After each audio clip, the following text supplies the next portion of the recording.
إن الذين آمنوا وهاجروا وجاهدوا بأموالهم وأنفسهم في سبيل الله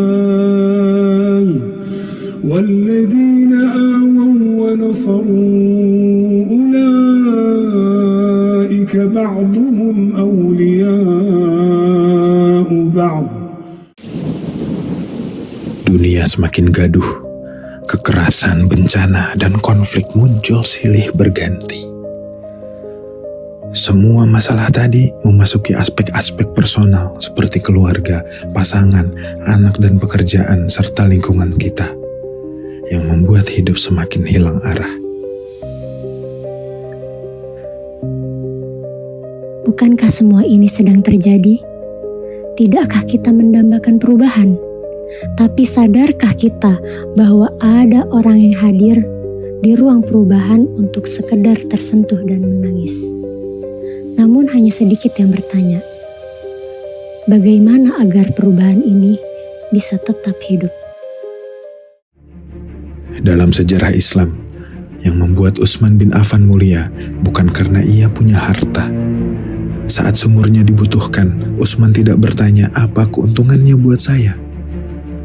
Ia justru bertanya, kalau bukan saya, lalu siapa? Sejarah tidak mengingat siapa yang hanya sekedar menikmati perjalanan. Sejarah selalu mengingat siapa yang punya peran untuk menopang. Titik balik adalah ruang, dan anggota STB adalah peran untuk memastikan perjalanan makna ini tidak berhenti di kita. Dalam setiap perjalanan besar, selalu ada dua jenis manusia. Mereka yang hanya hadir, dan mereka yang memastikan di belakang layar agar perubahan itu punya nafas yang panjang. Apakah kita sudah siap?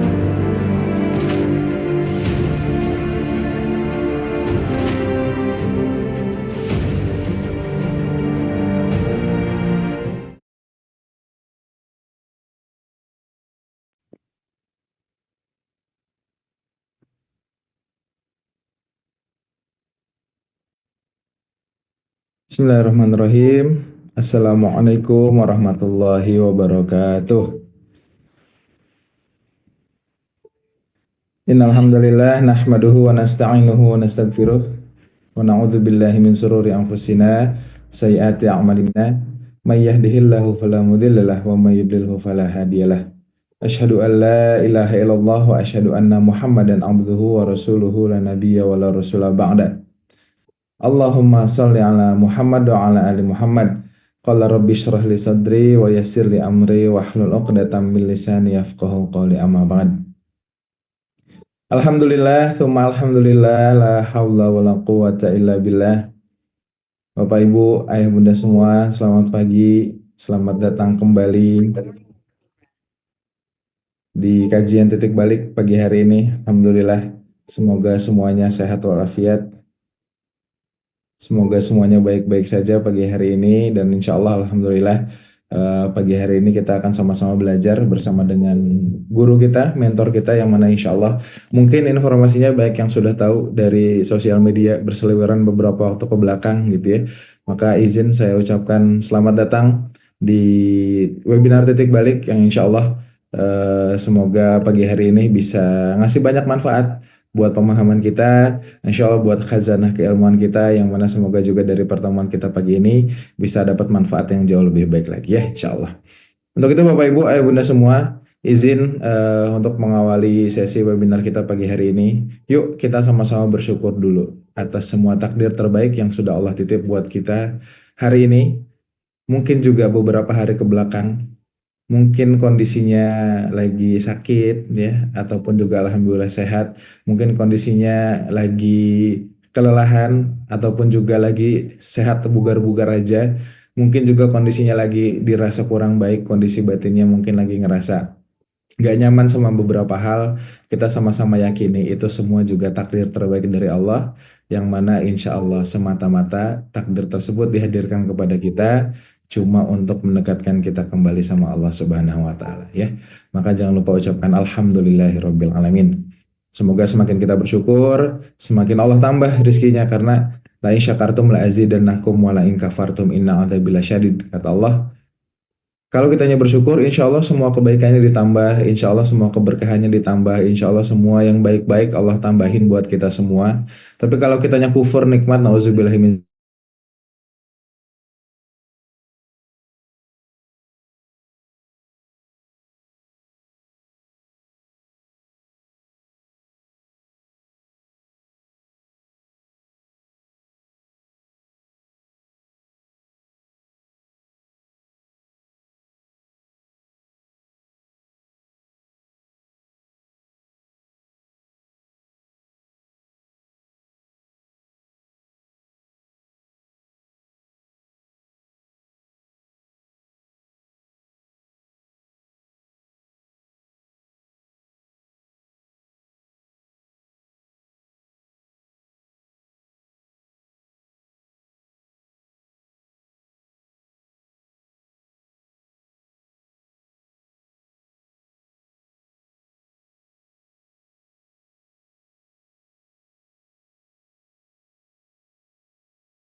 Sikson, Bismillah, Bapak Ibu. Afwan, ada kendala baterai. Aduh, Allah, apa namanya, MacBooknya nggak bisa di charge, ya, laptopnya nggak bisa di charge. Ada gangguan di chargerannya tadi, lowbat, sudah habis baterainya, jadi beralih dulu ke handphone. Insya Allah sudah terdengar ya Bapak Ibu ya.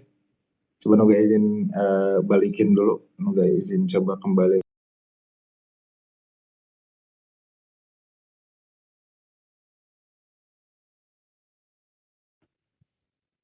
Baik, Alhamdulillah. Suaranya aman, Bapak Ibu, Bunda semua? Insya Allah aman ya? Alhamdulillah. Aduh, sempat panik tadi Bapak Ibu. Ya, Alhamdulillah. Kalau suaranya sudah kembali, ya insya Allah kita bisa lanjutkan sesi webinar kita pagi hari ini. Izin Bapak Ibu, tadi baru sampai pada ajakan untuk kita sama-sama bersyukur ya, kalau nggak salah. Untuk tidak lupa juga kita sama-sama bersolawat kepada Rasulullah Shallallahu Alaihi Wasallam. Kita ucapkan Allahumma sholli ala Muhammad wa ala ali Muhammad. Semoga dengan solawat yang terus kita dawamkan, solawat yang terus kita ucapkan, ini menjadi penguat batin kita untuk bisa terus menebarkan banyak manfaat, menebarkan banyak kebaikan, yang mana itu adalah salah satu anjuran yang diberikan oleh Rasulullah Shallallahu Alaihi Wasallam ya. Tidak lain dan tidak bukan, kehadiran kita bisa jadi manfaat untuk seluruh alam, insya Allah. Begitu Bapak Ibu, Ayah Bunda, gimana kabarnya pagi hari ini? Sehat semua? Bahagia? Ada berita apa? Ada kabar apa? Boleh mungkin diupdate-update dulu di kolom chat dari mana aja yang udah hadir. Silahkan ya, boleh kita sama-sama saling berkenalan, saling menyapa satu sama lain di kolom chat, boleh banget ya. Insya Allah semoga semuanya sehat. Saya doakan semoga hari ini Allah limpahkan banyak kebaikan buat kita semua. Karena insya Allah kita mengawali hari ini dengan belajar lagi dan lagi ya. Karena Bapak Ibu Ayah Bunda semua mungkin ada yang baru hadir ikut kajian titik balik pagi hari ini. Mungkin juga ada yang sudah lama ya. Setahu saya juga ada yang sudah cukup lama. Mungkin sudah setengah tahun lebih nemenin titik balik setiap harinya gitu ya. Tapi mungkin juga ada yang baru-baru. Maka semoga ini jadi ruang silaturahim. Bukan cuma sekedar webinar. Tapi jadi ruang untuk kita bisa saling mengenal satu sama lain. Insya Allah ya. Bapak Ibu, Ayah Bunda semua, di awal ini saya ingin mengajak satu peluang kebaikan ya, insya Allah semoga ini bisa jadi sama-sama gerakan yang mana kita bisa hadir terus di dalamnya. Apa itu? Bahwa titik balik selalu membuka kesempatan kontribusi bagi Bapak Ibu, Ayah Bunda yang mau bersedekah lewat titik balik ya. Jadi silahkan kalau yang ada yang mau bersedekah pagi hari ini boleh di scan barcode-nya atau salin nomor rekeningnya di Bank BSI. 7178867 atas nama Titik Balik. Sebetulnya boleh kemana aja Bapak Ibu. Silahkan ya ke masjid, ke keropak, langsung ke anak-anak yang membutuhkan, ke orang-orang yang memang membutuhkan, ke saudara-saudara terdekat kita di dekat rumah gitu ya, yang ternyata kita lihat mereka cukup membutuhkan bantuan secara finansial juga silahkan gitu ya. Tapi karena konteksnya pagi hari ini saya lagi membawakan acara di Titik Balik, jadi saya juga izin minta tolong Bapak Ibu bahwa Titik Balik juga insya Allah menghimpun sedekah dari Bapak Ibu Ayah Bunda semua untuk bisa terus disalurkan pada program-program terbaik, memberikan fasilitas terbaik, menghadirkan guru-guru terbaik dalam rangka pembelajaran insya Allah. Baik Bapak Ibu Ayah Bunda semua, saya mau izinkan kasih informasi sebelum mungkin saya sapa-sapa guru kita yang akan standby bersama kita pagi hari ini. Pertama, di tanggal 20 sampai 21 Juni, tepatnya hari Sabtu dan Ahad, kita akan menyelenggarakan satu kelas eksklusif bertemakan terampil bermuamalah series level 1. Dan insya Allah kita akan sama-sama belajar, memahami setiap akad, dia mengkoneksikannya dengan realita kita, dan insya Allah kita akan sama-sama praktek sebaik mungkin dari pemahaman kita di kelas ini insya Allah ya. Tanggal 22 sampai 28-nya, ya kita akan menyelenggarakan kelas intensif selama 7 hari berturut-turut dengan tema mindful sholat gitu ya. Temanya spesifik tentang sholat. Kita akan sama-sama belajar terus memperdalam, memperbaiki kualitas sholat kita mulai dari pra, saat, dan pasca sholat. Mulai dari wudhu pada saat sholat dan bagaimana menghidupkan sholat dalam kehidupan kita gitu ya. Bagaimana sholat ini tercitra dalam kegiatan kita sehari-hari. Jadi insya Allah akan ditemenin oleh Ustaz Indra Firmansyah dan Ustadz Azam El-Haq. Ya, Kak Dira sudah kirim link daftarnya, baik yang terampil bermuamalah ataupun juga yang mindful sholat. Jadi silahkan yang mau akses pendaftarannya pagi hari ini, semuanya sudah tersedia di kolom chat, insya Allah ya. Baik Bapak Ibu Ayah Bunda yang sudah siap belajar pagi hari ini, saya minta izin waktunya. Silahkan dipilih emoticon terbaik dan kita ramaikan layar-layar kita dengan apa yang ingin kita bagikan kepada satu sama lain ya. Insya Allah semoga ini jadi salah satu tanda bahwa kita semua sudah siap untuk belajar pagi hari ini. Dan saya mau izin cek guru kita, pendamping kita pagi hari ini, mentor kita yang akan membersamai, apakah beliau sudah bisa standby atau belum ya. Assalamualaikum Teh Ginan. Waalaikumsalam warahmatullahi wabarakatuh. Insyaallah, alhamdulillah, salam kenal Teh.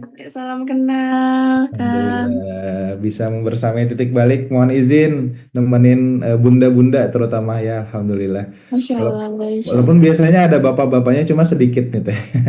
Banyaknya bunda-bunda. Izin Teh Ginan, mungkin sebelum ke materi utamanya atau kesuguhan utamanya, biasanya saya suka minta tolong di-spill dulu Teh. Kira-kira pembahasan hari ini kita akan membahas seputar apa saja? Insya Allah di pagi hari ini sesuai dengan tema yang diberikan oleh panitia ya, tentang memaafkan, bagaimana proses memaafkan itu justru tidak melukai kita untuk kedua atau kesekian kalinya, tapi benar-benar membuat kita pulih. Masya Allah. Insya Allah, alhamdulillah. Nah, silahkan Bapak Ibu, Ayah Bunda, sahabat-sahabat dari Titik Balik, silahkan, nggak apa-apa, anak remaja gitu ya, siapapun, anak-anak yang mau diajak gitu ya, saudara-saudaranya mau diajak, silahkan boleh ikut nimbrung ya, Bunda Destia, insya Allah. Tapi sambil siap-siap, kita silahkan siapkan kondisi terbaik, siapkan catatannya. Kalau butuh cemilan, siapkan cemilannya gitu ya. Tapi sambil siap-siap, sebelum sepenuhnya saya serahkan kepada Teh Ginan, kita nonton dulu. Kita saksikan satu video yang berikut ini. Allahu Akbar, Allahu Akbar, Allahu Akbar,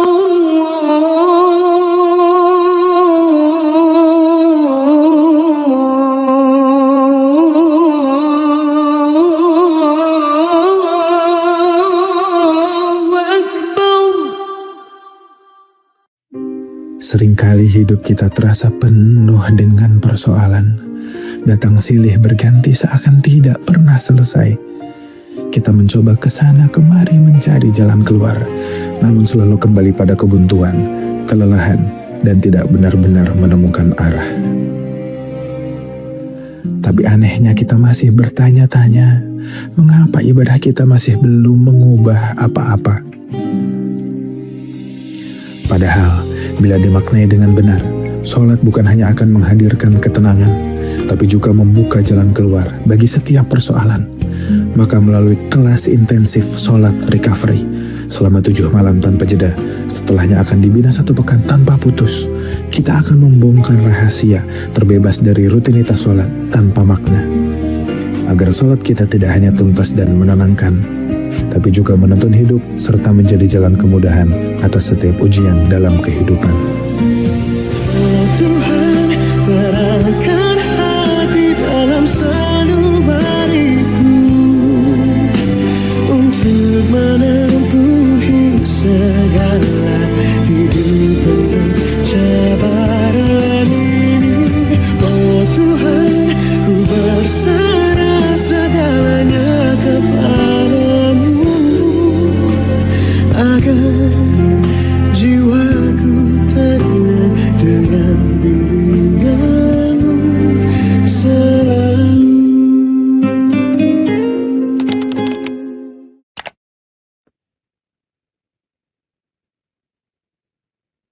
Baik Bapak Ibu, Ayah Bunda, sahabat-sahabat semua, kita berdoa terlebih dahulu. A'udzubillahi minasyaitonirrajim. Bismillahirrahmanirrahim. Allahumma inna nas'aluka ilman nafi'an wa rizqan thayyiban wa amalan mutaqabbalan. Amin ya rabbal alamin. Untuk itu kepada Teh Ginan Rinda, waktu dan kesempatan terbaik pagi hari ini kami persilahkan.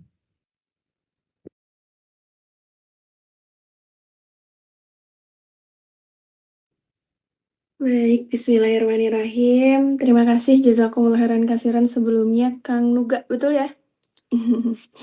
Masya Allah, bismillahirrahmanirrahim. Innalhamdalillah nahmaduhu wa nasta'inuhu wa nastaghfiruh wa na'udzubillahi min syururi anfusina wa min sayyiati a'malina may yahdihillahu fala mudhillalah wa may yudhlilhu fala hadiyalah. Asyhadu an la ilaha illallah wa asyhadu anna Muhammadan abduhu wa rasuluh alladzi la nabiyya ba'da amma ba'du. Rabbi shrah li sadri wa yassir li amri wahlul 'uqdatam min lisani yafqahu qawli. Alhamdulillahirabbil alamin arrahmanirrahim maliki yaumiddin. Puji syukur kehadirat Allah Subhanahu wa taala pagi hari ini. Allah masih memberikan kita nikmat untuk bisa duduk di majelis ilmu ya, walaupun via udara. Mudah-mudahan tidak mengurangi kekhidmatan kita, kesyahduan kita, dan juga dimudahkannya akal kita, hati kita untuk menerima tarbiyah-tarbiyah, menerima hikmah-hikmah yang insya Allah akan disuguhkan pada hari ini. Salawat serta salam senantiasa tercurah untuk Rasulullah Shallallahu Alaihi Wasallam, yang dimana berkat perjuangan dakwah beliaulah risalah Islam bisa sampai kepada kita umatnya di akhir zaman hari ini. Sebelumnya terima kasih banyak untuk titik balik seluruh tim dan juga jamaah yang hari ini hadir, yang sudah memfasilitasi ruang untuk kita sama-sama belajar, ruang aman untuk kita sama-sama menata hati lagi. Mudah-mudahan setiap ilmu yang disampaikan hari ini bermanfaat untuk yang menyampaikan, untuk yang memfasilitasi, dan juga untuk yang mendengarkan. Insya Allah di sini kita sama-sama belajar ya Bapak Ibu, Teteh Akang semuanya. Aku sebelumnya juga mohon maaf ini kalau kurang proper ya pakai handphone, karena qadarullah kemarin tiba-tiba harus ke rumah orang tua, jadi ini sedang di rumah orang tua dan laptopnya ketinggalan ya, Masya Allah, padahal sudah disiapkan semuanya. Qadarullah nggak apa-apa ya, mudah-mudahan tidak mengurangi kekhidmatan kita ya. Di pagi hari ini kita akan ngobrolin sesuatu yang mungkin sering banget ya kita bahas, mungkin ya Bapak Ibu atau Teteh sedang diperjuangkan sampai hari ini gitu. Sebelumnya aku pengen tahu dulu dong, ini kan tadi banyak dari berbagai daerah ya. Ada Trenggalek, Bogor, dari Magelang, Masya Allah. Makassar tadi, dari Bandung, Masya Allah. Salam kenal ya Bapak Ibu, kakak-kakak semuanya. Nah, ini aku sambil baca kolom chat ya, walaupun kalau via HP agak-agak terbatas, tapi nggak apa-apa, insya Allah terbaca. Kira-kira Bapak, Ibu, Akang, Teteh sudah melewati perjalanan memaafkan itu berapa lama? Atau berjuang untuk bisa benar-benar memaafkan dari luka itu hadir sampai hari ini yang rasanya entah sudah memaafkan atau hanya di lisan aja, atau bahkan dengan sadar betul-betul aku kayaknya belum memaafkan deh gitu. Kira-kira udah berapa lama? Coba boleh share dong di kolom chat. Sedang berjuang, Masya Allah, masih struggle. Udah berapa lama tuh? Berapa tahun coba? Baru sedang belajar 1 tahun terakhir. 4 tahun. Masih berjuang. Alhamdulillah 5 tahun. Berusaha memaafkan sejak pertama saya menikah 5 tahun, 3 tahun, 9 tahun. Bahkan ada yang 13 tahun. Masya Allah. 9 tahun memaafkan tapi terus disakiti. 15 tahun, Masya Allah. Masya Allah. Dengan disebutkannya angka-angka tadi, aku sepenuhnya yakin bahwa perjalanan memaafkan itu bukan hal yang mudah. 20 tahun tuh Kak Eliana, Masya Allah ya. Artinya memaafkan itu bukan pekerjaan yang mudah, sepakat nggak teman-teman? Memaafkan itu pekerjaan yang amat sangat berat. Bayangin kita yang disakitinya, kita yang dilukainya, kita yang gemeterannya, kita yang ketakutannya, kita yang terlukanya, kita yang struggle dengan segala permasalahan mental yang akhirnya harus kita derita, kita yang ke psikolognya, kita yang terapinya gitu, dan kita juga yang dipaksa untuk memaafkan, memaklumi, bahkan dipaksa untuk mengalah gitu. Kita yang korban, tapi seringkali ketika kita menuntut hak, kita juga yang disalahkan. Nah, ini ternyata perasaan-perasaan ini tuh divalidasi oleh Allah, divalidasi oleh Al-Quran, divalidasi oleh Islam gitu. Jadi Allah tahu betul bahwa perasaan orang-orang yang disakiti, dilukai, dizolimi itu amat sangat berat. Makanya nanti insya Allah aku akan menyuguhkan beberapa ayat, hadis, dan juga kisah yang mudah-mudahan bisa menguatkan kita semua sehingga perjalanan memaafkan ini bukan dengan keterpaksaan, bukan hanya karena tuntutan, karena pada akhirnya kalau hanya dengan terpaksa memaafkannya hanya di lisan. Pada akhirnya luka-luka yang kita terima itu nggak benar-benar sembuh, tapi hanya kita endapkan, hanya kita sembunyikan. Kalau kita udah punya luka yang disembunyikan di dalam batin kita atau sebutlah luka batin, pada akhirnya kita manusia yang terluka itu cenderung akan melukai. Gitu aja simpelnya, teman-teman. Manusia yang terluka itu akan cenderung melukai, dan seringkali yang kita lukai itu adalah orang-orang di sekitar kita, ya. Bahkan makhluk-makhluk yang paling lemah di sekitar kita. Artinya potensinya besar sekali ketika kita terluka, maka kita akan melukai anak-anak kita, ya. Orang makhluk-makhluk yang paling lemah atau yang lebih lemah daripada kita, adik-adik kita mungkin gitu.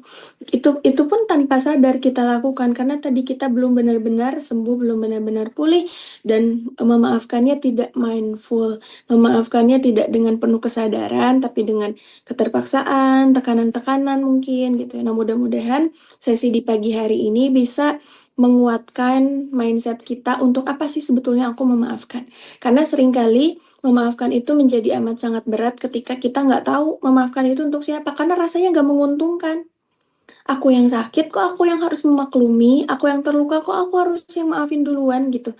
Enak banget gitu dia yang udah bikin kita luka tapi hidupnya baik-baik aja. Nah, kalau kita nggak punya tujuan, kalau kita nggak tahu value di balik memaafkan itu untuk apa, untuk siapa, maka rasanya memaafkan itu merugikan. Nah, mudah-mudahan di sesi pagi ini kita akan semakin sadar untuk apa memaafkan dan untuk siapa sebetulnya proses memaafkan itu. Sehingga kita harus berjuang menjalani perjalanan memaafkan.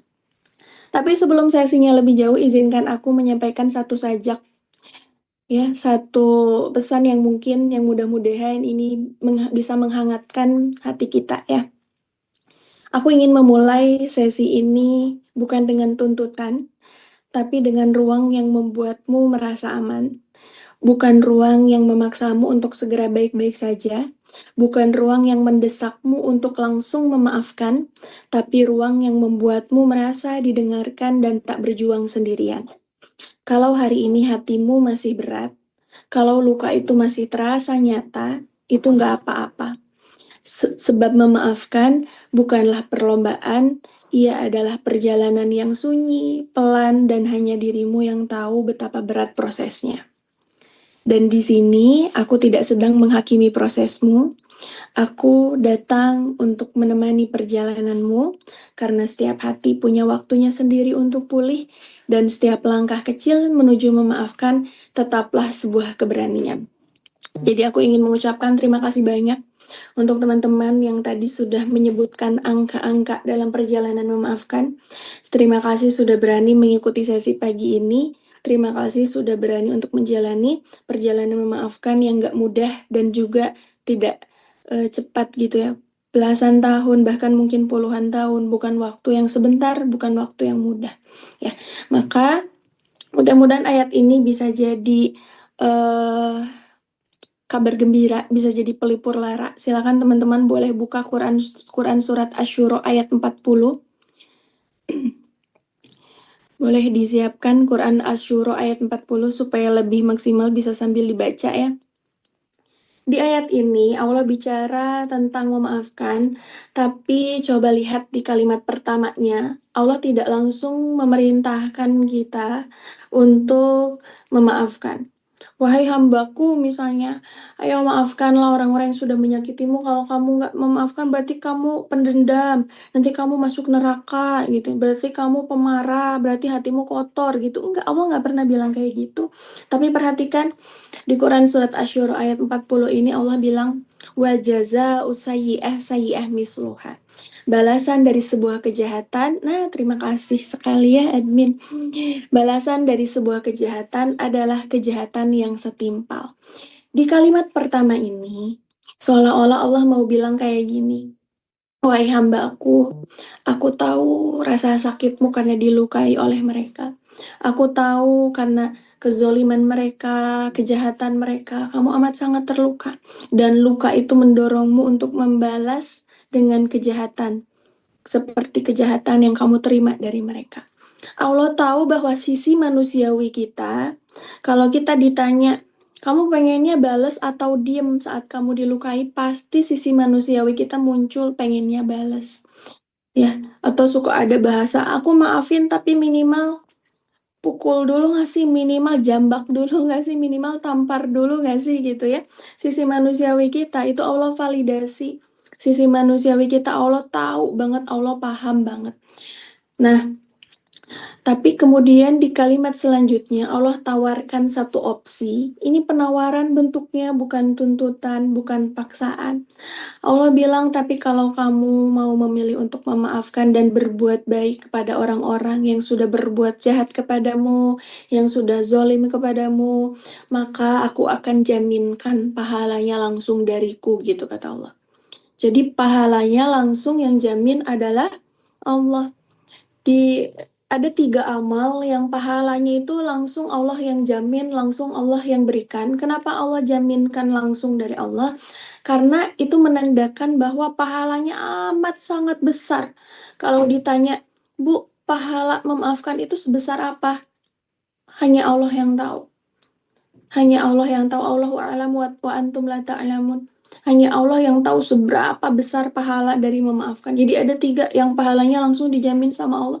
Pahala orang yang saum, pahala orang yang sabar, dan pahala orang yang memaafkan. Jadi Allah yang langsung jamin, saking besarnya, saking tidak bisa dibayangkan oleh manusia gitu.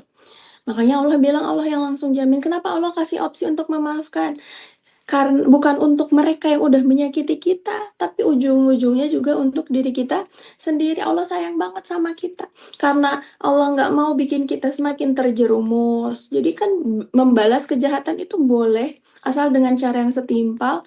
Tapi karena Allah tahu balas dendam itu nggak mungkin setimpal. Kalau kita disakitinya 5, pasti balasnya 10, yang pada akhirnya malah kita yang jadi dosa, malah kita yang jadi zolim, malah kita yang semakin jerumus, malah kita yang semakin terperosok. Nah Allah nggak mau. Allah nggak mau hamba kesayangannya ini udah mah terluka, semakin jauh dari Allah. Udah mah terluka, nggak dapat apa-apa. Udah mah terluka, semakin terperosok. Udah mah terluka, derajatnya jadi sama rendahnya dengan orang yang sudah menyakitinya.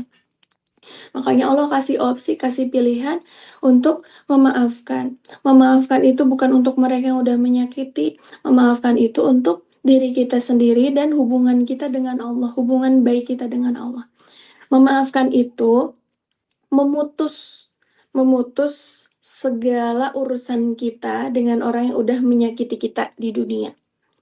Tapi memaafkan kalau dia belum islah, dia belum memberikan haknya kepada kita, dia belum meminta maaf kepada kita, dia belum bertaubat kepada Allah, maka memaafkan tidak membuat urusan mereka dengan kita selesai di akhirat.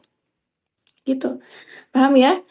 Jadi memaafkan itu memutus urusan kita dengan mereka di dunia. Artinya kita lepaskan rasa sakit di hati kita. Kita izinkan rasa dendam di hati kita hilang. Kita izinkan tubuh kita merasa damai, sehat lagi. Kita izinkan jiwa kita merasa tenang. Kita putus. Kita putus segala rasa sakit, segala luka di masa lalu yang berpotensi berpengaruh buruk terhadap jiwa kita, terhadap tubuh kita, terhadap ibadah kita, terhadap hubungan kita dengan Allah, dan hubungan kita dengan orang-orang yang kita sayangi di sekitar kita. Tapi memaafkan tidak memutus hubungan atau urusan mereka dengan kita di akhirat. Satu hari Allah akan memberikan pengadilan seadil-adilnya untuk dia kepada kita gitu. Makanya di kalimat terakhirnya Allah bilang innahu la yuhibbuz zalimin. Sesungguhnya Allah tidak akan menyukai orang-orang yang zalim. Jadi seolah-olah Allah mau bilang gini, tenang aja wahai hambaku, walau kamu udah memaafkan mereka, tenang, aku tetap berada di pihakmu, aku tetap tidak menyukai mereka, aku tetap tidak menyukai orang-orang yang zalim kepadamu gitu. Kadang kan kita bilang, enak banget mereka dimaafin gitu ya. Enak banget mereka nggak jadi masuk neraka atuh gitu. Enak banget mereka jadi nggak dapat balasan atuh gitu ya. Padahal Allah Maha Adil, Allah Maha Tahu. Makanya Allah bilang innahu la yuhibbuz zalimin. Tenang wahai hambaku, urusan mereka denganku belum selesai gitu. Ya, selama mereka belum meminta maaf, selama mereka belum taubat kepada Allah Subhanahu wa taala. Nah, kemudian di Quran surat Asy-Syura ayat 40 Allah bilang memaafkan seseorang itu balasannya tidak terbatas tadi ya. Bahwa Allah yang akan jaminkan surganya untuk kita, pahalanya untuk kita. Nah, masalah utamanya ada pada kebiasaan kita memaksakan diri, memaksakan hati untuk melakukan sesuatu yang sebenarnya kita belum siap. Yang pada akhirnya memaafkan itu nggak mindful, memaafkannya itu terpaksa, memaafkannya nggak memulihkan, tapi malah menimbulkan luka yang baru.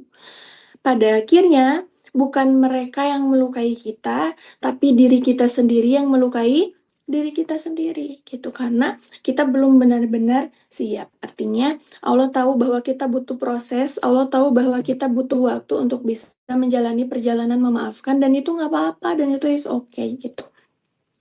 Dalam perjalanan memaafkan pun, teman-teman kita mundur ke belakang ya, di sirah ketika Rasulullah dilukai sangat dalam oleh kaumnya, yang kaumnya itu banyak juga dari kalangan keluarganya.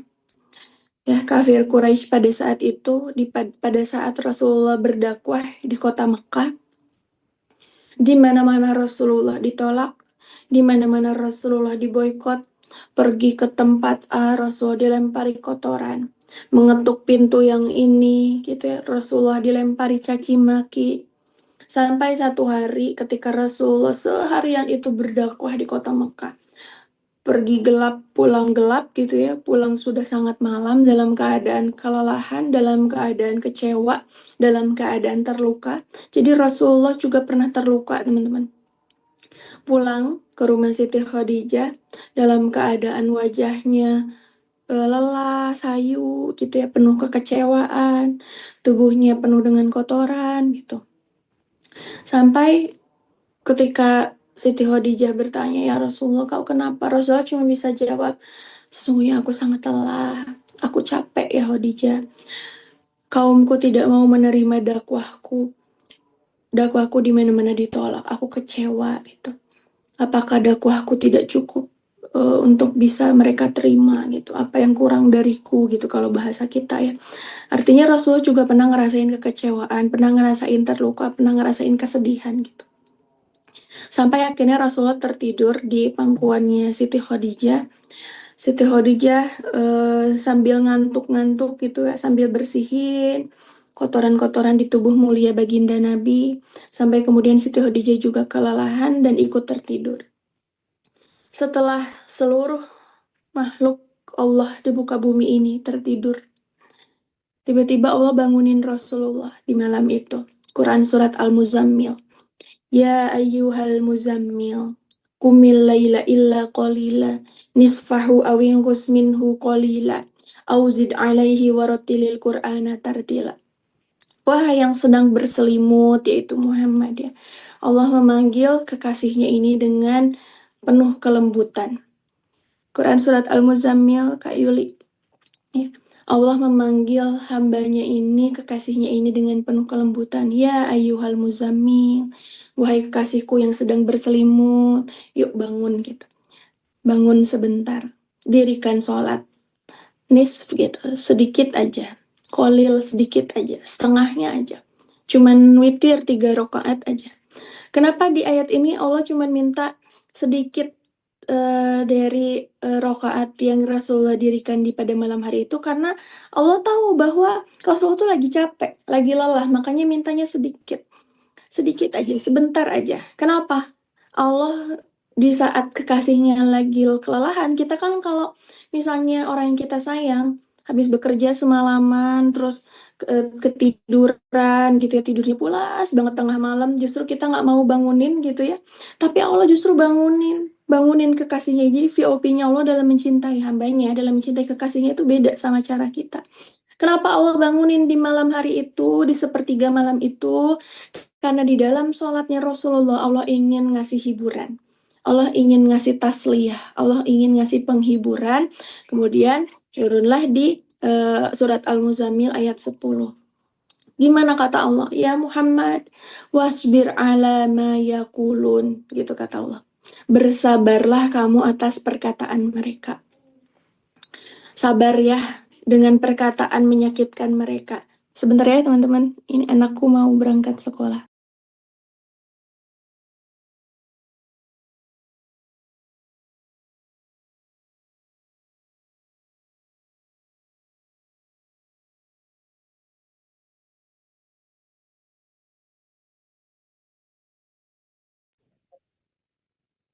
Nah, kata Allah, wasbir ala ma yaqulun, wahai Muhammad, wahai kekasihku, bersabarlah kamu atas perkataan mereka, atas perkataan menyakitkan mereka, atas perkataan yang melukai mereka, bersabar atas fitnahan mereka, atas hinaan mereka, atas cacian mereka.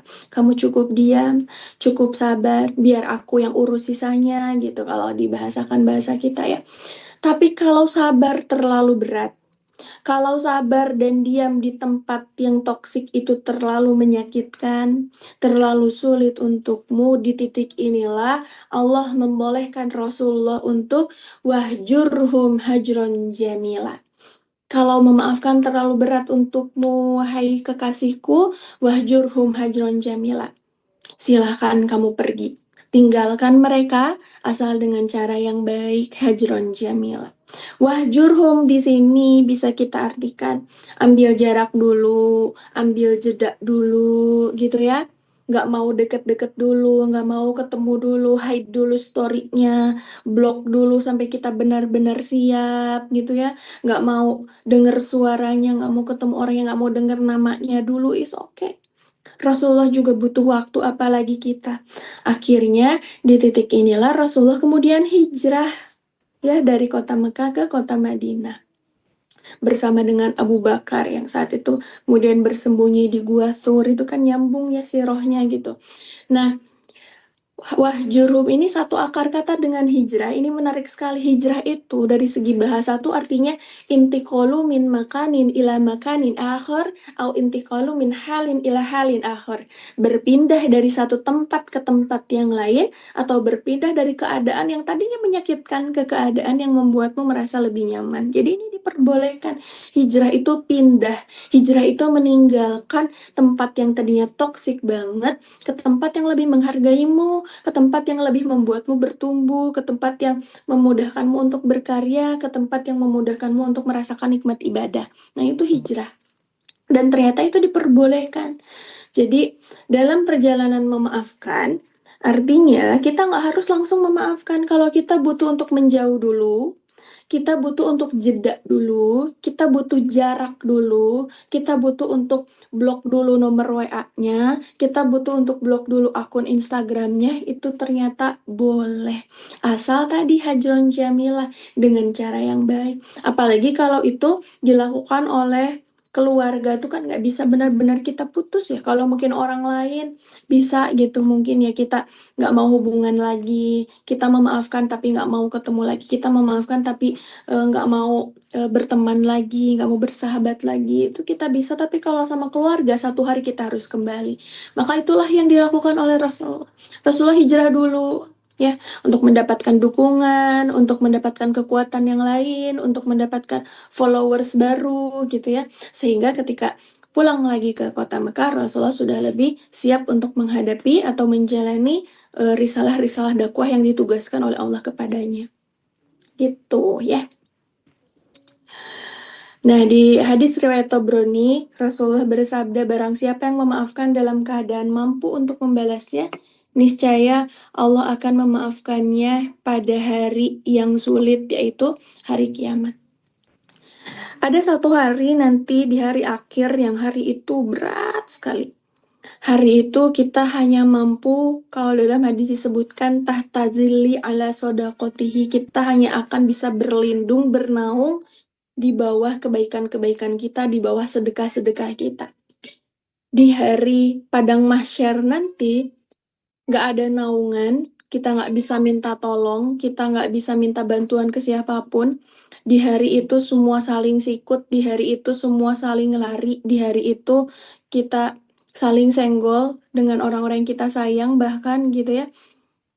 Fa'idza ja'ati shakhah yauma yafirul mar'u min akhihi wa ummihi wa abihi wa sahibatihi wa banihi likulli imri'in minhum yauma idzin sya'nun yughni. Pada hari itu semua orang berlari ke sana kemari hanya untuk menyelamatkan dirinya sendiri, semuanya sibuk ngurusin dirinya sendiri. Dan kita hanya bisa berlindung, hanya bisa bernaung tahta zilli ala sodakotihi, yaitu di bawah sedekah kita. Dan bisa jadi sedekah yang paling besar pahalanya, sedekah yang paling kuat pahalanya gitu ya, ganjarannya adalah sedekah memaafkan. Ketika kita memaafkan orang-orang yang sudah menyakiti kita gitu. Sehingga kesulitan-kesulitan, kesukaran-kesukaran yang kita alami di dunia dalam perjalanan memaafkan tadi memudahkan perjalanan kita di hari akhir nanti, di hari yang paling berat, di hari yang paling sulit, di hari yang paling rumit ya, insya Allah. Makanya pahala orang-orang yang memaafkan itu amat sangat besar gitu. Silakan teman-teman boleh buka Quran surat Ali Imran ayat 133 sampai 134. Ini mudah-mudahan jadi semangat untuk kita ya.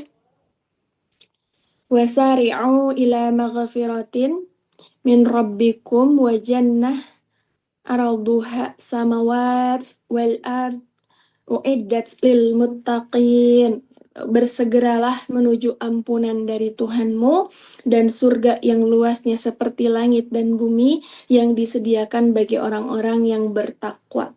Siapa aja orang-orang yang bertakwa itu yang kemudian masuk surganya itu disegerakan, masuk surganya insya Allah tanpa hisab, masuk surganya itu melesat gitu ya. Itu yang pertama, orang-orang yang berinfak, baik di waktu lapang maupun di waktu sempit, orang-orang yang bisa mengendalikan kemurkaannya ya, dan juga orang-orang yang memaafkan kesalahan orang lain. Wal afina aninnas. Jadi orang-orang yang afin, orang-orang yang mudah memaafkan, itu Allah jaminkan, Allah janjikan surga dan masuk surga dengan bersegera, masuk surga dengan cepat, masuk surga yang lintasannya mudah, melewati sirot insya Allah dalam keadaan secepat kilat gitu ya, karena sudah melewati kesukaran-kesukaran yang ia lalui di dunia dan ia dalam keadaan ridho gitu ya. Dan surga yang dijanjikan Allah ini Masya Allah gitu, indah sekali teman-teman ya. Surga yang dijanjikan Allah ini indah sekali, makanya kita harus berjuang untuk bisa mencapai keindahan surga ini.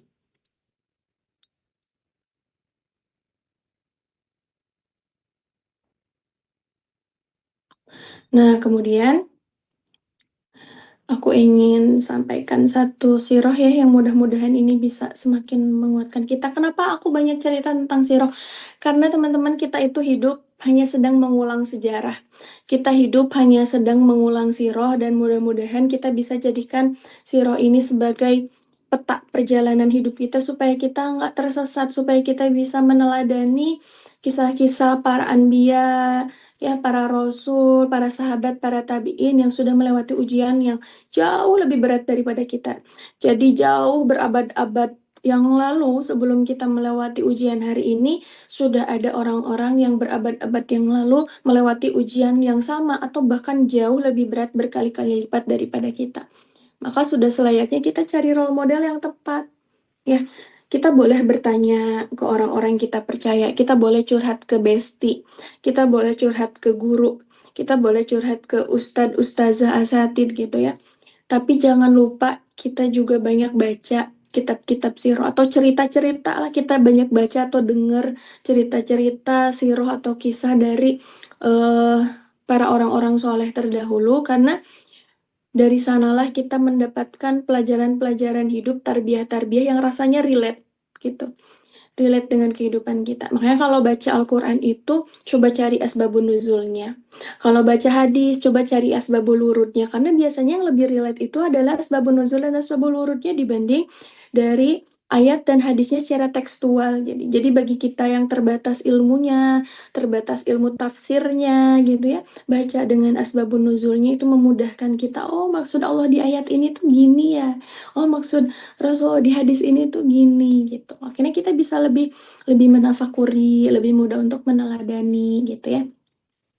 Nah, kalau kita pernah ngerasa di titik terendah, kita pernah ngerasa terlukai sangat dalam, kita pernah ngerasa ujian kita tuh rasanya paling berat, bertubi-tubi, gak habis-habisnya gitu ya. Ternyata ada seseorang yang pernah ngerasain di posisi itu yang bahkan ratusan mungkin ribuan kali lipat lebih berat, lebih menyakitkan dari kita, yaitu baginda Nabi Muhammad Shallallahu Alaihi Wasallam.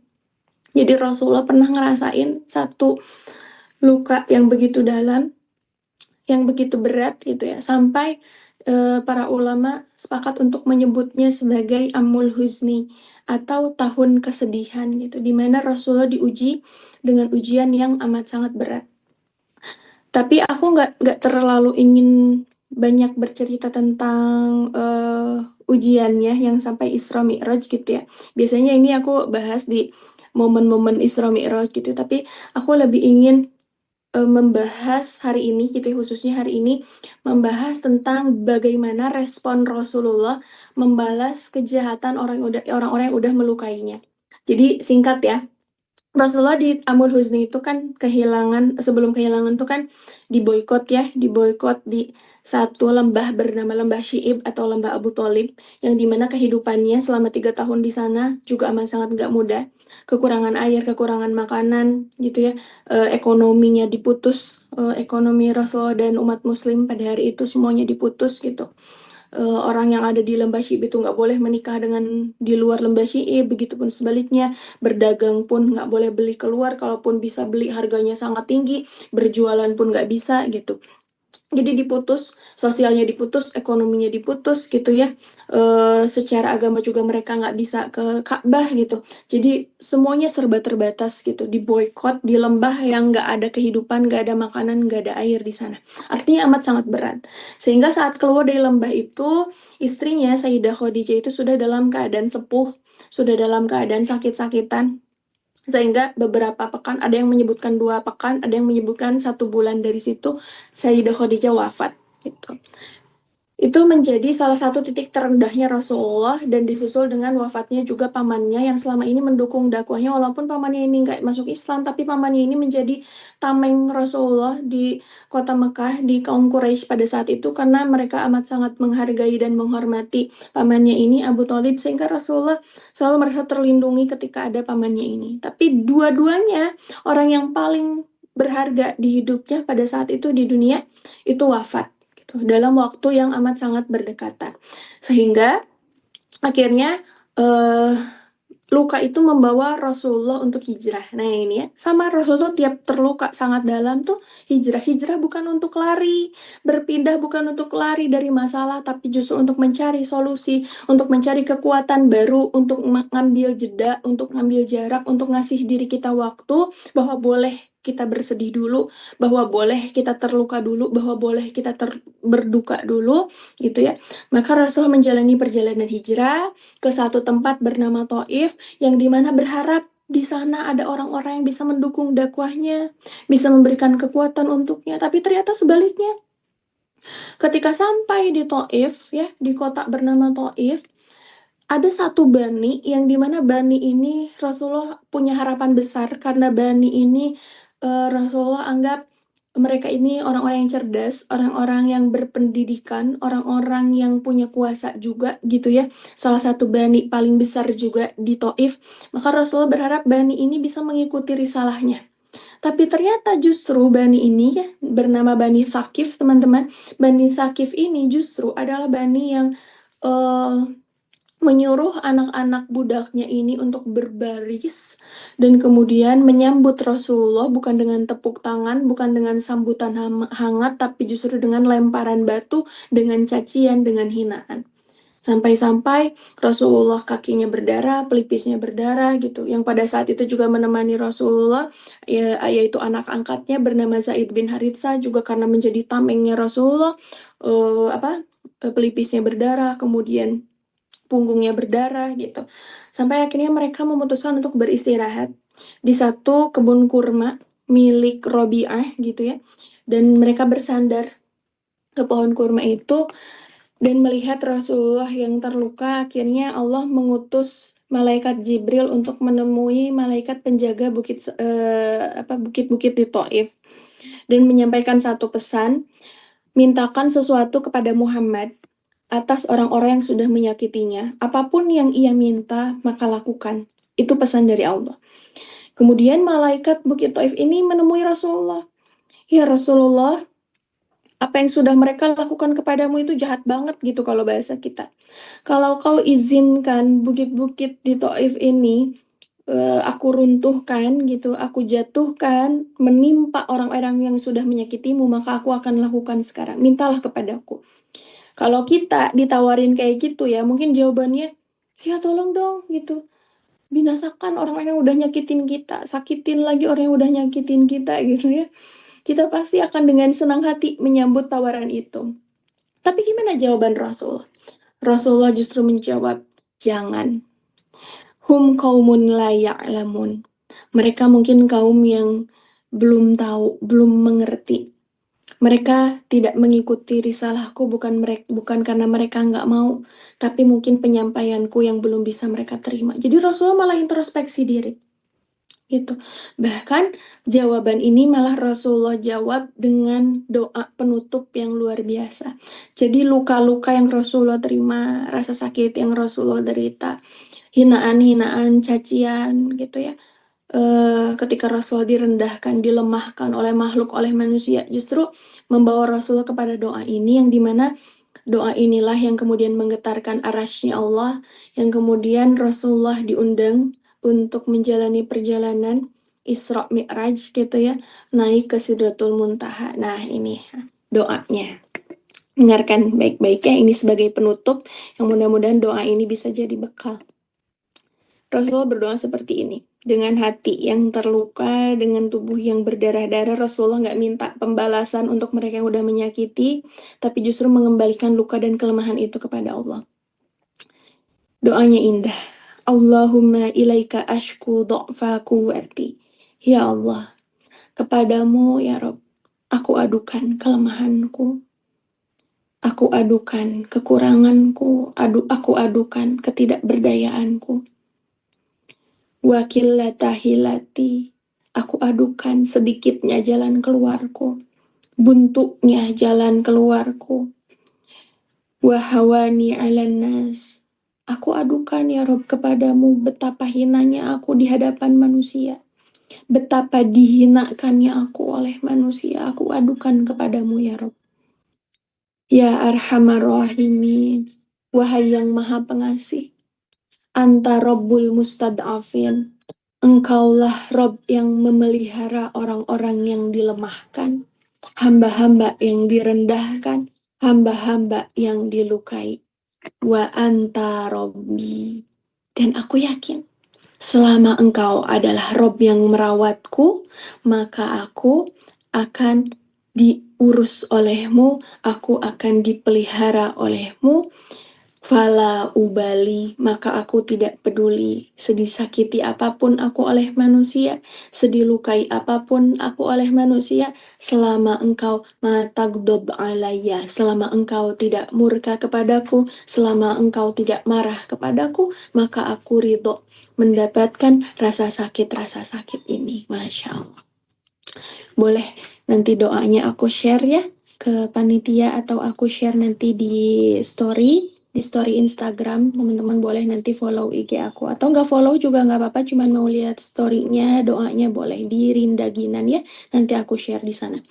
Ini adalah salah satu doa yang aku juga sering amalkan ketika aku ngerasa lagi nggak berdaya, ngerasa lemah, ngerasa nggak punya kuasa untuk membela diri, dan doa ini ditutup dengan kalimat yang amat sangat indah. La haula wa la quwata illa bik. Aku tidak punya daya, tidak punya upaya, tidak punya kekuatan kecuali atas pertolonganmu ya Rob gitu. Nah ini jadi Rasulullah yang punya privilege kedekatan dengan Allah aja memilih untuk gak mau membalas, memilih untuk fokus terhadap lukanya yang ingin disembuhkan oleh Allah gitu. Maka mudah-mudahan kisah ini juga bisa jadi teladan untuk kita. Kita bisa jalani perjalanan memaafkan ini bukan dengan terpaksa. Karena ketika kita sadar memaafkan ini buat siapa, oh ternyata memaafkan itu bukan untuk orang yang udah nyakitin kita. Memaafkan itu bukan berarti kita suka dengan perlakuan mereka. Memaafkan itu bukan berarti kita harus kembali ke masa lalu. Memaafkan itu bukan berarti kita harus kembali berhubungan baik dengan mereka, enggak. Tapi memaafkan itu untuk kebaikan diri kita, untuk kesembuhan dan kepulihan jiwa kita, dan untuk kebaikan dunia akhirat kita, kebaikan relasi hubungan kita dengan Allah, kebaikan relasi hubungan kita dengan orang-orang yang kita sayang di sekitar kita. Karena tadi ingat, orang yang terluka itu cenderung melukai. Luka batin itu cenderung mudah diwariskan, luka batin itu cenderung mudah tanpa kita sadar gitu. Akhirnya kita malah melukai orang-orang yang sudah yang kita sayang, yang seharusnya kita inginnya melindungi mereka gitu. Maka mudah-mudahan dengan kisah-kisah ini, dengan ayat-ayat ini, dengan hadis-hadis ini, kita semakin sadar untuk apa sih kita memaafkan, sehingga kita menjalani perjalanan memaafkan itu mindful. Kita tahu untuk siapa, untuk apa gitu. Ketika kita sadar, maka perjalanannya juga akan insya Allah lebih mudah. Kita libatkan Allah, ya. Kita adukan ketidakberdayaan kita.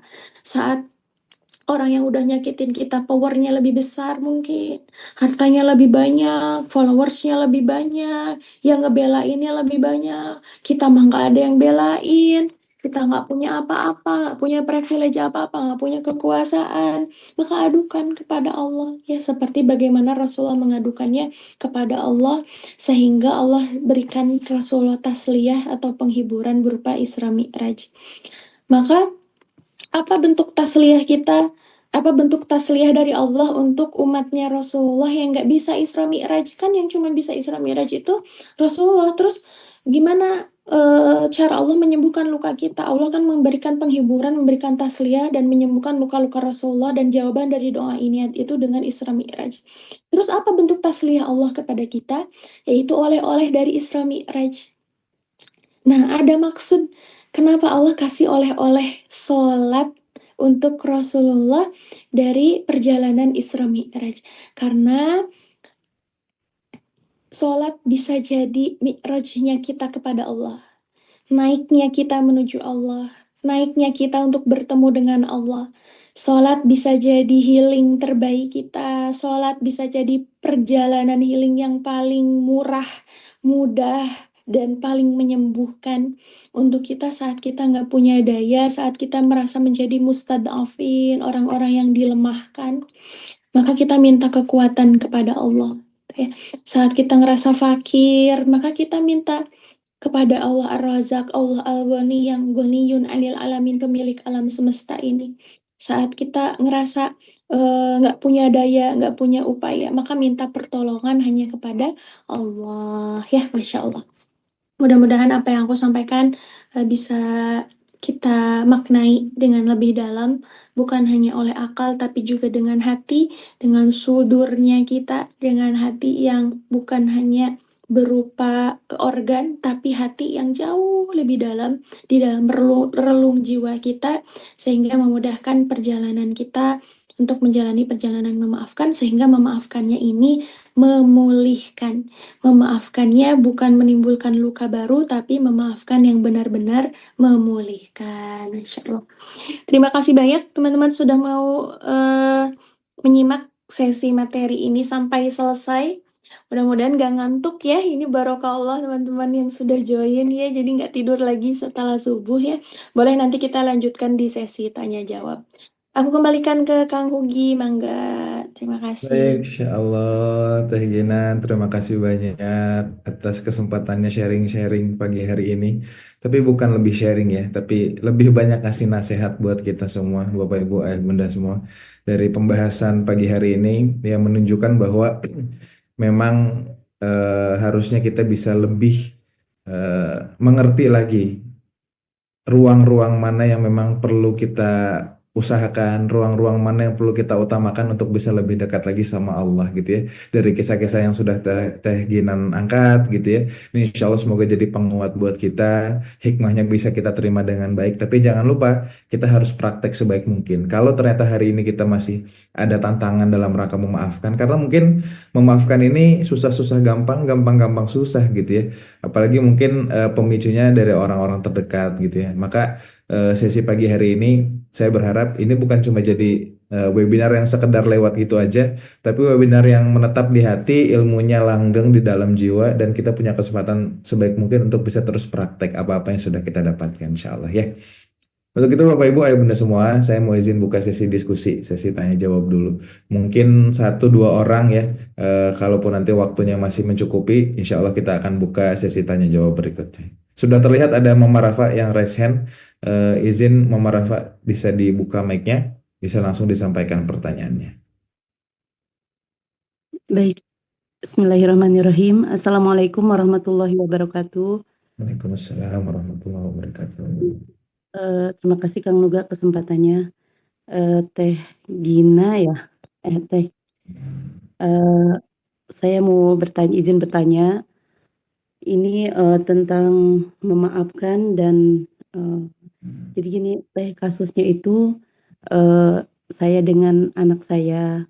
Jadi saya tuh merasa bahwa anak saya itu memang selalu menjauh dan selalu menghindar kalau misalnya saya ajak komunikasi gitu kan. Karena dia tinggalnya kan kuliahnya di luar kota. Jadi saya otomatis kan harus tahu gitu kan, gimana nanya kondisinya sekarang, udah makan atau belum, udah sholat apa belum gitu. Nah tapi dia tuh selalu sulit itu untuk dihubungi. Nah saya tuh sampai, "Kok kenapa sih Kak?" Sampai apa namanya, "Kok kayak ini banget sih, Mama tuh kayak nggak berarti banget," gitu. Saya selalu kayak gitu. Jadi kayak, ya memang posisi saya merasa orang yang disakiti gitu. Tapi ternyata pas bisa dihubungi dan sekalinya dia membalas WA saya, ternyata anak saya itu yang merasa bahwa, "Udahlah Mah, aku juga begini karena aku udah terbentuk, udah maksudnya umurnya kan udah 20 tahun ya Kak. Eee, saya begini juga karena misalnya dari pengasuhan yang mungkin saya dulu tanpa sadar atau disadari atau tidak, mungkin saya banyak hal yang kurang ini gitu kan, yang kurang berkenan di hati dia gitu. Jadi, apa namanya, ya dia merasa ya harus ini gitu, harus menghindar gitu dan tidak belum bisa dekat dengan saya gitu. Nah ini gimana? Solusinya gitu, saya merasa saya yang disakiti gitu dengan ini anak saya, dengan sikap anak saya, tetapi juga anak saya merasa bahwa ternyata dia yang seharusnya ya harus dimaklumi gitu, atau bahkan mungkin dia yang pernah merasa tersakiti oleh saya gitu. Ini bagaimana ya Kak solusinya gitu? Karena di sini saya juga harus legowo gitu kan, harus menerima bahwa anak saya mungkin ya saya banyak salah ke anak saya, tapi saya juga merasa sikap anak saya kurang berkenan di hati saya gitu. Itu aja yang bisa saya sampaikan. Terima kasih sebelumnya atas jawabannya. Wassalamualaikum warahmatullahi wabarakatuh. Waalaikumsalam warahmatullahi wabarakatuh. Mangga Teh Ginan bisa langsung ditanggapi. Mungkin ini nggak tahu bisa jadi solusi atau enggak ya, karena tapi mudah-mudahan apa yang aku sampaikan bisa memberi memberi penerangan gitu mungkin ya, karena solusi pasti yang lebih tahu adalah ibu yang langsung menghadapi anaknya dan tahu betul karakternya. Tapi yang ingin aku sampaikan, izin Bapak Ibu, aku dulu kuliah bahasa Arab gitu. Jadi kenapa tadi banyak bahas ayat tuh dari segi bahasa gitu ya. Kemudian sekarang aku lagi kuliah S2 psikologi dan konseling Islam. Terus selain itu juga 2 tahun terakhir ini sebagai hipnoterapis, bantu banyak ibu perempuan untuk pulih dari lukanya gitu, dari luka-luka masa lalu, luka batin. Nah, dari kasus-kasus yang selama ini aku terima sejauh ini ya, hampir 90% perempuan Indonesia atau ibu-ibu gitu ya, itu ternyata terluka itu bukan karena mohon maaf, melukai itu bukan karena mereka jahat, bukan karena mereka ingin, tapi justru karena mereka sedang terluka. Dan biasanya luka itu ditorehkan oleh orang-orang terdekat di sekitarnya yang satu atap dengannya gitu. Dan banyak yang menyangka dari mereka bahwa lukanya itu disebabkan oleh suaminya, oleh pasangannya gitu. Tapi ternyata setelah masuk ke sesi terapi gitu ya, dicari akar lukanya, ternyata akar lukanya bukan dari pasangannya, bukan dari suaminya, bukan dari mertuanya, bukan dari iparnya, tapi biasanya justru dari luka pengasuhan, dari luka masa kecilnya, luka inner child-nya. Nah, aku ingin mengajak justru ibu untuk berefleksi diri, coba lebih kenali diri, coba tanya sama diri sendiri, banyakin self talk-nya, coba hadirkan lagi memorinya. Ingat ya teman-teman, menyembuhkan luka itu ya resikonya adalah menghadirkan kembali lukanya, menghadirkan kembali memorinya. Bukan kita mau ngungkit masa lalu, tapi seringkali bahkan ketika kita nggak mengingat-ingat, itu bukan benar-benar sembuh, tapi tadi kita hanya endapkan. Dan satu hari apa yang kita endapkan itu akan meledak, akan keluar, dan biasanya keluar lewat cara pengasuhan kita kepada anak-anak kita. Sayangnya biasanya luka batin yang diendapkan itu akan keluar lewat generasi berikutnya gitu ya, itu lewat anak keturunan kita, kan kita nggak mau ya jangan sampai seperti itu. Makanya berusaha untuk menyembuhkan luka itu yang pertama yang harus kita tahu adalah di mana akar lukanya, validasi lukanya gitu. Kita harus mengakui luka itu bukan berarti kita kalah, bukan berarti kita lemah kok, tapi justru itu adalah sebuah keberanian gitu. Sama kayak luka fisik teman-teman, kalau kita punya luka di tangan misalnya tergores, sebelum kita tahu di sini ada luka, mungkin nggak kerasa sakitnya. Tapi resikonya adalah kita nggak bisa obatin luka ini, mungkin tahu-tahu udah bernanah, tahu-tahu udah infeksi, dan rasa sakitnya jauh lebih besar. Begitupun, tapi kalau kita pengen sembuhin, maka kita harus tahu, oh di sini ada luka. Pas kita tahu di sini ada luka gores, baru kerasa perihnya kan? Baru kerasa perihnya. Tapi kabar baiknya kita bisa obatin, kita bisa kasih betadine gitu. Begitupun luka batin. Ketika kita nggak tahu, mungkin kita fine-fine aja, seolah-olah baik-baik aja. Padahal di dalam batin kita, di dalam jiwa kita ada luka yang lama-lama semakin mengangan, semakin bernanah, dan lama-lama itu infeksinya mengeluarkan bau yang nggak sedap gitu. Kalau luka Maya pada akhirnya melukai orang-orang di sekitar kita juga, melukai anak-anak kita gitu. Tapi kalau kita sadar, kita tahu, oh aku tuh punya luka di bagian ini, aku tuh ternyata punya luka oleh ibuku, mungkin kerasa lagi sakitnya, terulang lagi sakitnya. Tapi kabar baiknya kita punya kesempatan untuk ngepuk-pukin luka itu, untuk nyembuhin luka itu, untuk ngasih obat ke luka itu gitu. Maka aku lebih keingin ngajak ibu untuk refleksi diri, coba tafakuri kira-kira luka mana yang belum clear. Kira-kira perkataan ibu yang mana, ibu kita yang mana yang rasanya sampai hari ini belum clear. Kira-kira sikap atau kehadiran atau ketidakhadiran ayahku yang mana yang sampai hari ini masih menimbulkan pertanyaan, kenapa begini, kenapa begitu. Nah itu coba tafakuri, kalau kita nggak bisa menyelesaikan itu sendiri nggak apa-apa, kita datang ke konselor, kita datang ke psikolog, kita datang ke profesional, kita datang ke hipnoterapis untuk sekedar tahu, wah aku tuh ternyata punya luka di sini gitu. Maka pelan-pelan kita bisa menyembuhkan luka itu. Kenapa aku justru mengajak ibu untuk berefleksi diri, karena setiap anak itu mau nggak mau ya Bu, kita harus akui bahwa kullu mauludin yuladu alal fitrah. Setiap anak itu lahir ke dunia ini dalam keadaan fitrah, dalam keadaan suci, dalam keadaan bersih, dalam keadaan sehat, dalam keadaan nggak punya luka apapun di jiwanya. Maka yang membentuk karakter anak kita hari ini adalah lingkungan sekitarnya. Dan lingkungan yang paling dekat dari anak kita adalah kita orang tuanya.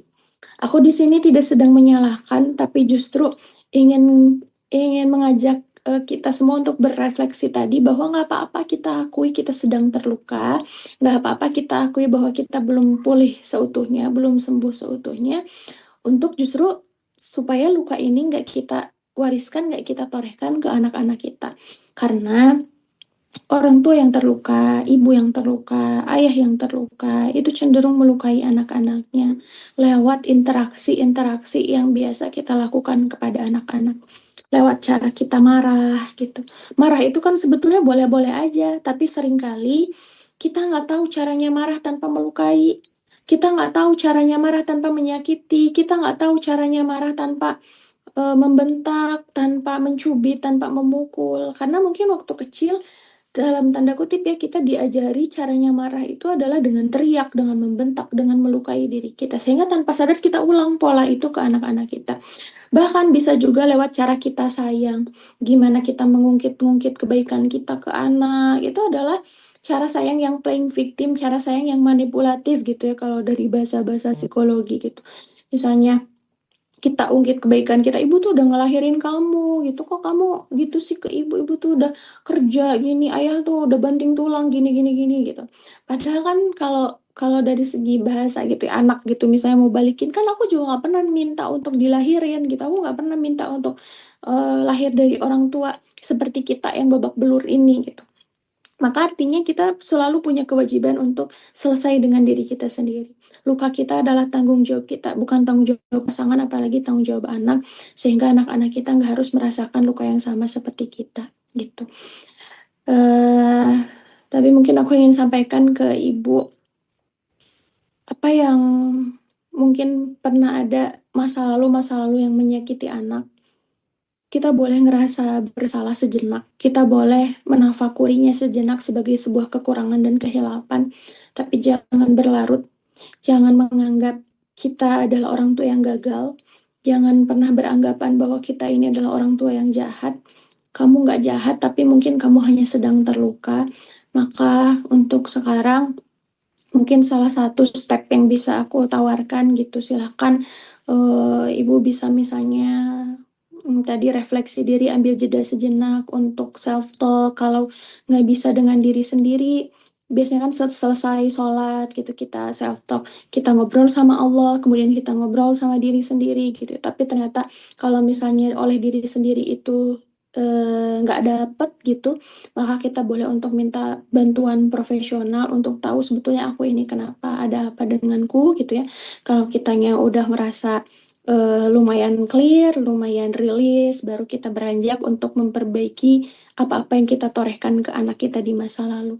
Karena insya Allah kok anak itu pada dasarnya pemaaf, hatinya lapang, hatinya luas gitu.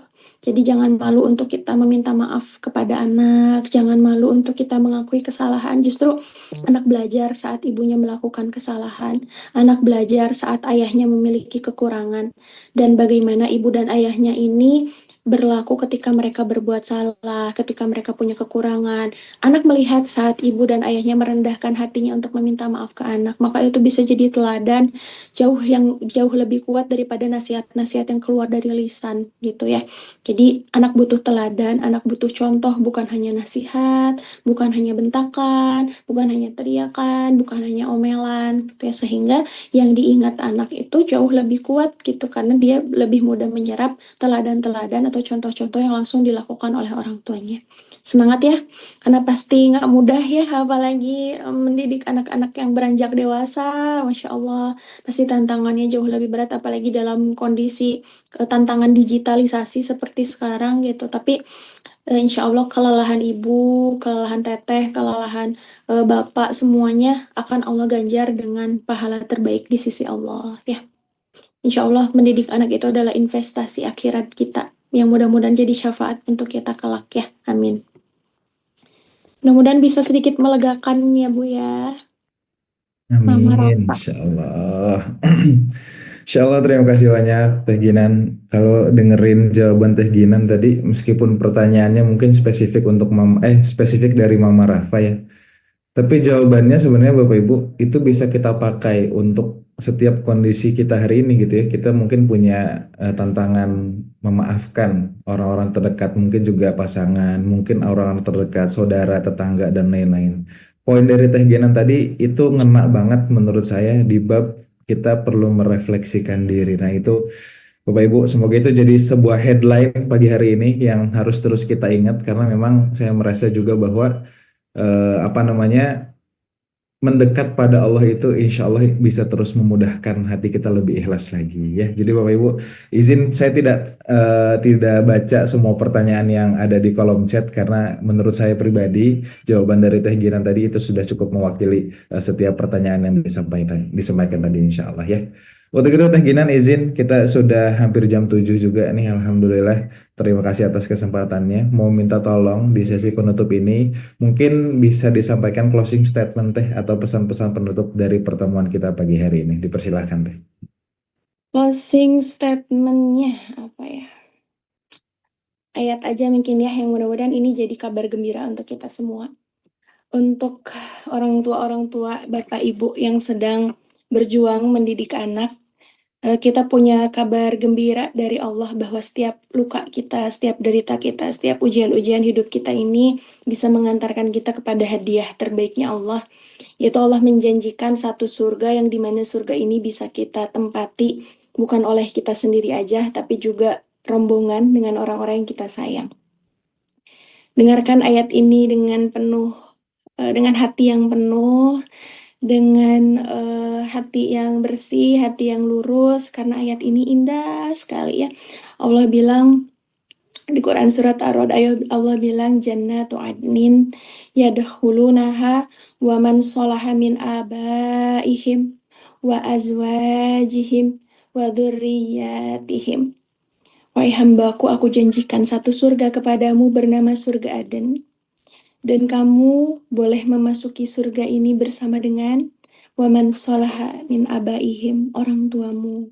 Gandeng orang tuamu yang mungkin sudah mendahuluimu, yang kamu gak sempat berbakti kepada mereka, yang kamu gak sempat membalas kebaikan mereka di dunia, maka berikan hadiah terbaik untuk mereka berupa surga ini. Wa azwajihim, gandeng pasanganmu, pasangan yang selama ini mendampingimu, pasangan yang selama ini menerimamu apa adanya, pasangan yang selama ini sama-sama melewati suka dan duka bersamamu di dunia. Jangan mau hanya bersama di dunia, tapi gandeng tangan ya juga di surganya Allah. Wa dzurriyyatihim, dan anak keturunanmu. Kalau Allah udah bilang dzurriyyat, secara bahasa dzurriyyat itu bukan hanya anak kandung, tapi anak keturunan tanpa terbatas, bukan cuma 7 turunan tapi tanpa terbatas. Anak, cucu, cicit, terus ke bawahnya. Gandeng tangan mereka menuju surganya Allah gitu ya. Dan kalau kita masuk ke surganya ini, para malaikat akan berbaris untuk menyambut kita dengan keluarga kita dengan kalimat salamun alaikum bima sobartum. Selamat, wahai hamba-hamba Allah yang sudah melewati banyak ujian di dunia. Engkau telah sabar, kau telah lulus melewati surga ini karena engkau sabar. Fani'ma uqbadar. Di akhir kalimat ini Allah bilang fani'ma uqbadar. Kau akan merasakan sebaik-baik nikmat yang kau tidak pernah rasakan di dunia. Nikmat gak ada lagi rasa capek, hilangnya rasa lelah, sembuhnya luka-luka, terjawabnya semua pertanyaan. Di surga ini sungai-sungai mengalir, sungai air susu, sungai madu, sungai yang airnya tidak payau, sungai yang bisa menghilangkan seluruh dahagamu.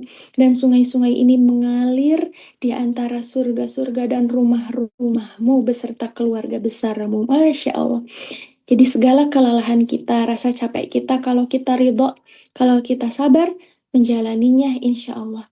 Peran-peran kita jadi ibu, peran-peran kita jadi ayah, peran-peran kita jadi orang tua, jadi anak, mudah-mudahan mengantarkan kita kepada tujuan kita sebaik-baiknya, yaitu surga dan yang bisa kita nikmati secara rombongan bersama dengan orang-orang yang kita sayang. Insya Allah, gak ada yang sia-sia dari kelelahan ibu, bapak, akang, teteh, menjalani peran-peran yang hari ini Allah amanahkan. Amin, amin, ya robbal alamin. Terima kasih banyak Bapak Ibu sudah mau menyimak sampai akhir. Mudah-mudahan kita bisa bertemu di lain kesempatan. Untuk orang Bandung dan sekitarnya, mungkin ya boleh nanti datang hari Sabtu. Aku ada kajian di Masjid Salman ITB bertemakan pulih dengan siroh. Jadi bagaimana siroh ini bisa memulihkan kita gitu ya dalam keadaan yang lebih baik seperti yang tadi aku sampaikan gitu ya. Insya Allah ini acaranya gratis, kajiannya gratis di Masjid Salman ITB Bandung gitu ya. Mudah-mudahan yang dekat boleh merapat ya. Terima kasih banyak Titik Balik, Barakallahu Fikum. Semoga jadi pahala jariah untuk Titik Balik dan tim. Semoga bisa bertemu di lain kesempatan. Mudah-mudahan bisa ketemu secara offline nanti ya. Terima kasih banyak teteh-teteh. Allah mudahkan, Allah ridhoi serta segala perjalanan kita. Barakallahu fikum. Nanti izin pengen foto bersama dulu ya Kang ya. Boleh, boleh. Ya, wassalamualaikum warahmatullahi wabarakatuh. Waalaikumsalam warahmatullahi wabarakatuh. Silakan Bapak Ibu, Ayah Bunda, sahabat-sahabat semua yang sudah bisa buat on cam pagi hari ini ya, kita mau foto bersama dulu. Kang Zirzis di balik layar aman untuk bisa merekam layar 1, 2, 3 yang on cam aja ya. Kalau yang nggak on cam nanti kita lewat layarnya insya Allah ya. Silakan. Yang pertama ini mungkin di layar 1 ya. Bersiap 1, 2, 3. Oke, Kang Jirjis, admin masuk ke layar kedua. Siap 1, 2, 3. Oke, masuk layar ketiga masih ada? Oh, masih ada layar ketiga. Kang Jirjis titip sekali lagi 1, 2, 3. Alhamdulillah ya, layar keempat sudah nggak ada yang on cam. Terima kasih, nanti mungkin akan dikirim. Kang Jirjis minta tolong di drop hasil screenshotnya di grup manapun lah ya, atau kirim japri ke saya insya Allah. Sekali lagi terima kasih banyak Teh Ginan, jazakillah khairan kathiran atas kesempatannya pagi hari ini, sangat luar biasa, menginspirasi, memberi banyak hikmah. Dan semoga kita bisa ketemu lagi di lain kesempatan insya Allah. Bapak Ibu Ayah Bunda semua, sebagai sesi penutup, tadi di awal saya sempat spill bahwa ada kelas yang akan kami selenggarakan dari Titik Balik di tanggal 20 sampai 21 Juni, hari Sabtu dan Ahad pekan ini. Maka sebagai penutup dari kelas kita pagi hari ini, ada satu video yang mau lewat dalam rangka menyambut kelas terampil bermuamalah series level 1 tersebut ya. Untuk itu kita saksikan dulu satu video yang berikut ini.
Berikut kelasnya Bapak Ibu Ayah Bunda semua yang mau daftar pagi hari ini sebelum kelas pagi hari ini ditutup, silahkan Kak Dira minta tolong dikirim link daftarnya untuk kelas terampil bermuamalah. Semoga kita bisa sama-sama mengambil manfaat dari kelas yang insya Allah akan kita selenggarakan di akhir pekan ini. Dan Bapak Ibu Ayah Bunda semua, untuk rekamannya nanti rekaman kelas hari ini ya atau pagi hari ini untuk yang mau mengulang silahkan hubungi Kak Dira. Ada di grup-grup titik balik. Silahkan nanti bisa diakses nomornya untuk minta rekamannya supaya nanti bisa dikirim secara langsung ya, insya Allah.